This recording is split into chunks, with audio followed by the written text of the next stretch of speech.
Iya, kembali lagi di Sakinah Sayangi Keluarga, Insya Allah berkah. Masih bersama orang ganteng satu keluarga. Masya Allah, dan juga penceramah kita yang keceknya maksimal. Masya Allah.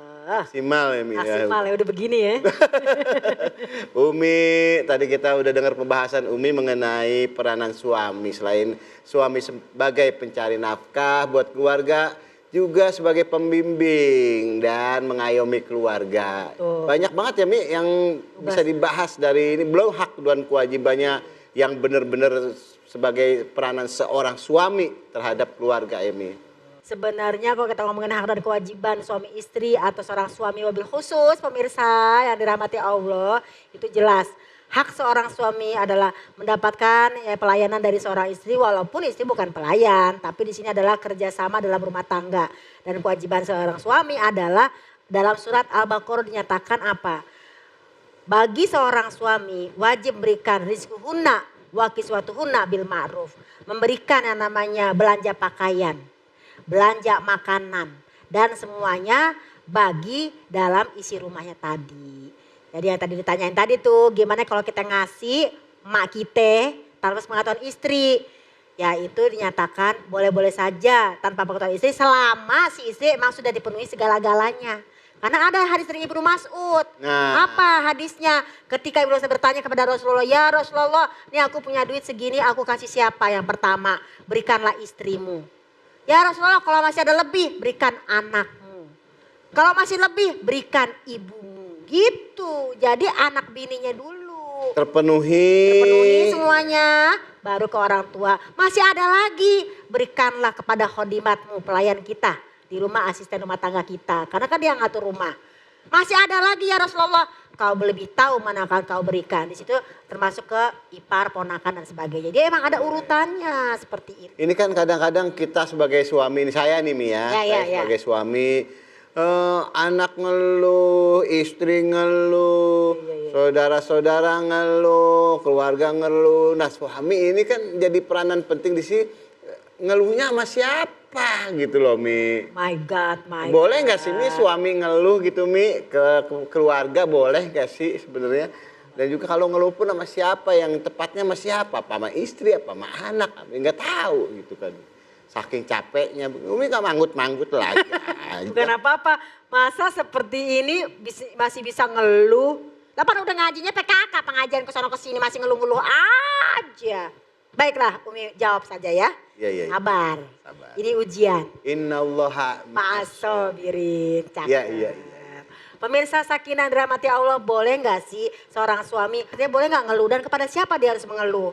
Mungkin bahasa kita jangan mengeluh, karena kalau mengeluh kesannya nggak bersyukur kepada Allah. Innallaha ma'as-sabirin, Allah bersama orang-orang yang sabar. Tapi kan sabar bukan berarti harus pasrah. Iya. Masa dilawan, dibantah, di ini itu sama istri, kita nggak bisa ngeluh. Mungkin jangan pakai kata-kata ngeluh. Sharing kepada siapa? Kita buka An-Nisa ayat 35. Jika terjadi mungkin percekcokan, perbedaan pendapat antar keluarga dan sebagainya, maka si istri sama suami jangan yang namanya langsung berantem di situ. Maka panggil keluarga laki, panggil keluarga perempuan, omongin. Daripada ngeluh di belakang, tapi pengen ngeluh juga, cari orang yang tepat. Mungkin kita kepada guru kita, guru gimana nih sebagai seorang suami saya digini nama istri saya. Kan dia guru, jawabnya dengan ilmu. Pasti dibilang apa? Ya makanya coba kamu bukan di surat sekian-sekian tuh bagaimana seorang Nabi Yusuf, ya kan? Ketika dia mengeluh, bapaknya mengeluh, tidak mengadu pada orang tapi mengadu kepada Allah. Ini asku basi, sungguh aku adukan kesedihanku hanya kepada Allah, itu Nabi Yakub. Jadi ngeluh boleh tapi kepada orang yang ngerti. Soalnya kalau ngadu orang yang tidak ngerti, nanti ngomong lagi, jadi berantem. Geger bagaimana tuh. Jadi mengeluh boleh pada orang yang tepat. Kedua, mengeluhlah kepada Allah. Karena apa? Seorang suami tidak mungkin membuka aib keluarganya, ya enggak sih? Emang mau ketahuan bininya bawel?